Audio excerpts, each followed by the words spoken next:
सागर smart city में हुए 900 करोड़ के घोटाले तथा जिले में दलितों पर बढ़ते अत्याचार का आरोप लगाते हुए सोमवार को कांग्रेस ने प्रदर्शन किया।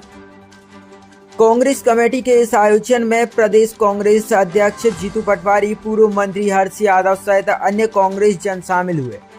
इस दौरान स्थानीय सिविल लाइन चौराहे पर एक आम सभा का आयोजन किया गया, जिसमें जिले भर के कांग्रेस नेता कार्यकर्ता उपस्थित रहे।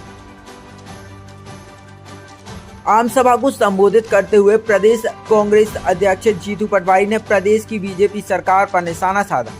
उन्होंने कहा कि सागर जिले में दलितों पर अत्याचार बढ़ रहे हैं। बरौदिया नौनागिर गांव में दलित परिवार के सदस्यों की हत्या तथा हत्या के बाद उनका उत्पीड़न जारी है। उन्होंने बीजेपी के पूर्व मंत्री भूपेंद्र सिंह सहित वर्तमान मंत्री गोविंद सिंह पर भी निशाना साधा। उन्होंने कहा कि पूरे सागर जिले में कांग्रेस कार्यकर्ताओं पर अत्याचार हो रहे हैं और प्रशासन सत्ता की कठपुतली बना है। अगर अधिकारियों के रुख में सुधार नहीं हुआ तो उनके खिलाफ भी आंदोलन किया जाएगा तथा संज्ञान में आने वाले इस मामले न्यायालय में ले जाए जाएंगे। जीतू पटवारी ने कहा कि सागर की पहचान लाखा बंजारा झील में करोड़ों का भ्रष्टाचार हुआ है। इसके अलावा स्मार्ट सिटी प्रोजेक्ट में 900 करोड़ रुपए पानी की तरह बहा दिए गए। स्थानीय बीजेपी विधायक शैलेंद्र जैन पर उन्होंने आरोप लगाते हुए कहा कि क्या नेता और अधिकारी झील के पानी का आचमन कर सकते हैं या उसमें नहा सकते हैं। उन्होंने अपने उद्बोधन में कहा कि चंद नेताओं की जमीन को लाभ पहुंचाने सागर के पुराने बस स्टैंडों को नई जगह स्थानांतरित किया गया, जिसमें हजारों लोगों को प्रतिदिन परेशान होना पड़ रहा है। उन्होंने प्रशासनिक अधिकारियों को चेतावनी देते हुए कहा कि दलित उत्पीड़न तथा कांग्रेस कार्यकर्ताओं का उत्पीड़न बंद होना चाहिए और जो भी अधिकारी या नेता उसमें शामिल होगा उसके खिलाफ भी कांग्रेस प्रदर्शन करेगी। पूर्व विधायक एवं पूर्व मंत्री हर्ष यादव ने कहा, आज किसानों के बीच जाने की आवश्यकता है, उन्हें समझने की आवश्यकता है। पूरे जिले में यूरिया और डीएपी का संकट बना हुआ है और खुलेआम कालाबाजारी हो रही है। भाजपा के नेता और कार्यकर्ता चैन की बंसी बजा रहे हैं, किसानों का कोई सुनने वाला नहीं। पूरे जिले में शंखनाद हो गया है। जीतू पटवारी के नेतृत्व में आम लोगों पर अत्याचार होता है तो वह मंत्री हो या पूर्व मंत्री या भाजपा नेता हो, कांग्रेस पूरी ताकत से विरोध करेगी। आम सभा के बाद कलेक्ट्रेट का घेराव करने के ऐलान के तहत कांग्रेसियों ने एक जुलूस निकालकर स्थानीय कलेक्ट्रेट का रुख किया, लेकिन यहां प्रशासन ने बैरिकेड्स लगाकर तथा भारी पुलिस बल तैनात कर रखा था, जिससे कांग्रेसी कलेक्टर कार्यालय ना पहुंच सके और हुआ भी यही। कांग्रेसियों के जुलूस को बीच रास्ते में ही पुलिस ने रोक दिया। इस दौरान कांग्रेस जनों ने बैरिकेड्स से लांघने की असफल कोशिश की। कुछ नेता कार्यकर्ता बैरिकेड्स पर चढ़ गए,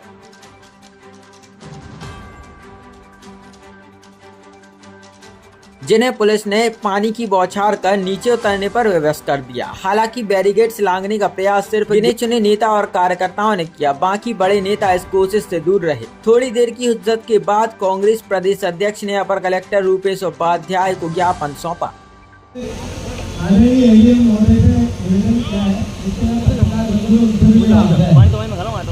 क्या हो रहा है आप लोग देख रहे हो। हम शांति से जाना चाहते थे, ये हमें वाटर कैनन में पानी की आवश्यकता नहीं, पर फिर भी जब हमारी ये हालत है तो आम जनता की क्या होगी। तो प्रदेश में अराजकता है, उसकी राजधानी है सागर। क्या दलितों पर अत्याचार सबसे ज्यादा अगर कहीं होता है तो सागर में होता है। हमने पहले कहा था कि हम धरना देंगे अगर आपने ढंग से कार्रवाई नहीं की। पिछली बार हमने कानून को, अधिकारियों को, प्रशासन को मौका पूरा दिया। अब मैं घोषणा कर रहा हूँ कि आपने अगर इसी तरीके के अत्याचार और अनाचार चलते रहे तो आने वाले 2 महीने में, 1.5 महीने में, 1 महीने में, 2.5 महीने में यहाँ राहुल गांधी बुंदेलखंड और सागर की धरती पे आएंगे और कार्यकर्ताओं की रक्षा करेंगे।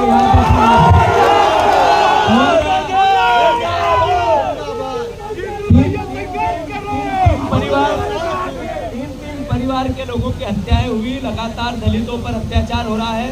इसको लेकर प्रशासन अपना काम करे और कांग्रेस के एक भी कार्यकर्ता को किसी अधिकारी ने अगर कोई यातना दी गलत तरीके से कानून के विरोध में जाके, तो उस अधिकारी का, भले वो पटवारी हो, तहसीलदार हो, एडीएम हो, आप हो या एसपी साहब हो, सबके घर घेरूंगा और एफआईआर करूंगा आपके खिलाफ। अगर गलत तरीका लिया तो कोर्ट से करूंगा। इतना ही कहना चाहता हूँ, ज्यादा ना बोलते हुए, कि अत्याचार और अनाचार कांग्रेस के वर्करों पे होगा, और जो विधायक या भारतीय जनता पार्टी का नेता उसके पीछे होगा।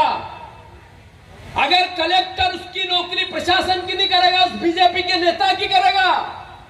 एसपी अपना सर्विस बुक के रूल को नहीं मानेगा, तो जीतू पटवारी और एक एक कांग्रेस का नेता जो मंच पे है, जो नीचे है, वो कलेक्टर एसपी से बाद में बात करेंगे।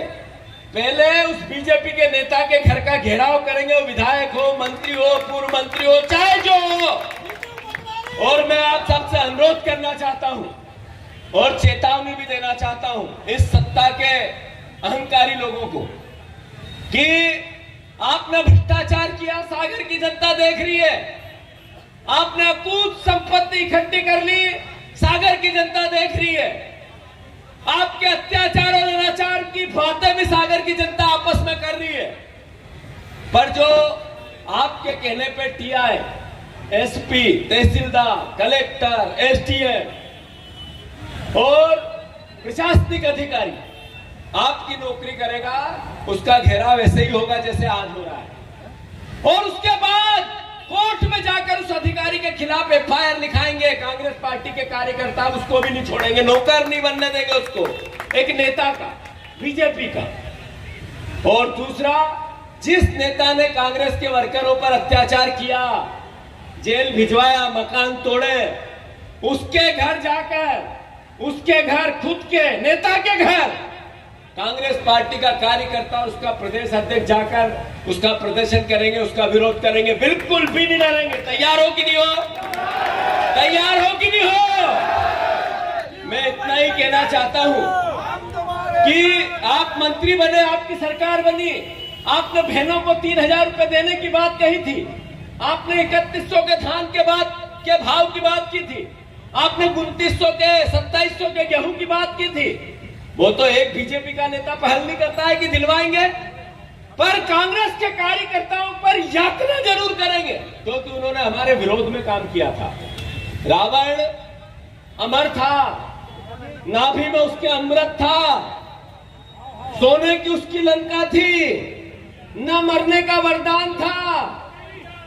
इतना ताकतवर, इतना ताकत लोग कि शंकर भगवान भी उसका वध नहीं कर पाए। भगवान राम, वनवासी राम, उस अहंकार को मारने के लिए, लंका को जलाने के लिए माध्यम बने हैं। इन अहंकारी नेताओं को मैं समझाना चाहता हूं, वो चाहे गोविंद सिंह हो, चाहे भूपेंद्र सिंह हो, चाहे बीजेपी का कोई और नेता हो, अहंकार रावण का नहीं रहा। आप तुच्छ व्यक्ति हो, अहंकार बंद करो। इस दलित परिवार की हाय ने आपको मंत्री पद से हटाया है। एक दिन इन्हीं गरीबों की हाय आपको सत्ता से भी बेदखल करेगी, करेगी कि नहीं करेगी? मैं इतना ही अनुरोध करना चाहता हूं, यहाँ उपस्थित सभी कांग्रेस जनों से। बीना में हमारी विधायक को फिर इनने प्रलोभन देके खरीदा है। गोविंद सिंह पहले मंत्री बनने के लिए कांग्रेस जनों को धोखा देके गए हैं। बीना का चुनाव कांग्रेस की अस्मिता का चुनाव है, भी ये चुनाव नहीं कराना चाहते।